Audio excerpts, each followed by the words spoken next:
నేడు నెల్లూరు రూరల్ నియోజకవర్గ పరిధిలోని 25వ డివిజన్ భుజభుజ నెల్లూరులో 10 లక్షల రూపాయల వ్యయంతో నిర్మించిన శ్మశాన వాటిక ప్రహరీ గోడను ప్రారంభించిన నెల్లూరు రూరల్ ఎమ్మెల్యే కోటంరెడ్డి శ్రీధర్ రెడ్డి మరియు టీడీపీ నాయకులు కోటంరెడ్డి గిరిధర్ రెడ్డి.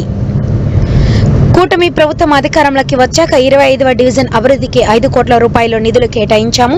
రూరల్ ఎమ్మెల్యే కోటంరెడ్డి శ్రీధర్ రెడ్డిపై కార్యక్రమంలో తెలుగుదేశం పార్టీ రాష్ట్ర కార్యదర్శి జెన్నీ రమణయ్య, స్థానిక కార్పొరేటర్ బద్దేపూడి నరసింహగిరి, 25వ డివిజన్ తెలుగుదేశం పార్టీ అధ్యక్షులు బైనబోయిన శేషు యాదవ్, తెలుగుదేశం పార్టీ నాయకులు మాతంగి కృష్ణ, మొద్దల ప్రసాద్, చెన్నకేశవులు, తిరుపాల్, కరీముల్లా, షబీర్, మాబూషా, అబ్దుల్ సత్తర్, అమ్జద్ బాషా, కదీర్, ఇంద్రసేనమ్మ, పర్వీన్ తదితరులు పాల్గొన్నారు.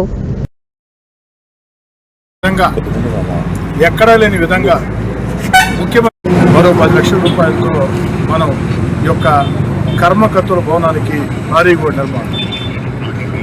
కొన్ని నెలల ముందే భుజభుజనూరులో ఒక 10 లక్షల రూపాయల వ్యయంతో కర్మకర్తల భవనాన్ని ఏర్పాటు చేసుకున్నాం. పూర్తయింది. మరో ప్రారంభోత్సవం కూడా చేసుకున్నాం. ఈరోజు మరో 10 లక్షల రూపాయలతో చుట్టూ భారీ గోడ నిర్మించుకొని పూర్తి చేసి ప్రజలకు అందిస్తున్నాం. భుజభుజనూరు వాసులకి ఇది ఒక అత్యంత అవసరమైనటువంటి కర్మకర్తల భవనం.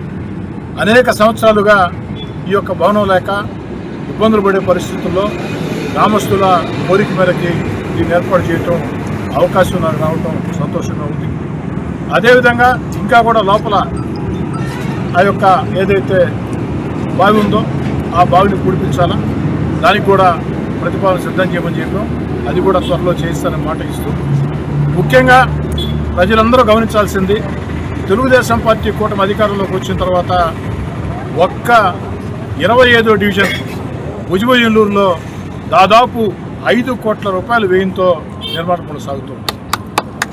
కొన్ని పూర్తయినాయి, కొన్ని జరుగుతున్నాయి.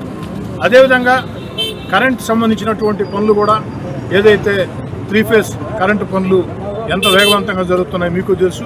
పండుగ పోయిన తర్వాత దాని ప్రారంభోత్సవం కూడా ఉంటుంది. అంతేనా? పండుగ పోయిన తర్వాత ప్రారంభోత్సవం కూడా ఉంటుంది. ఈ విధంగా డివిజన్ కార్యకర్త కూడా నిరంతరం ఎప్పుడూ లేని విధంగా సహకారాలతో, అధికారుల సహాయ సహకారాలతో నిరంతరం కూడా అభివృద్ధి పనుల జాతర కొనసాగింపులో భాగంగా ఈరోజు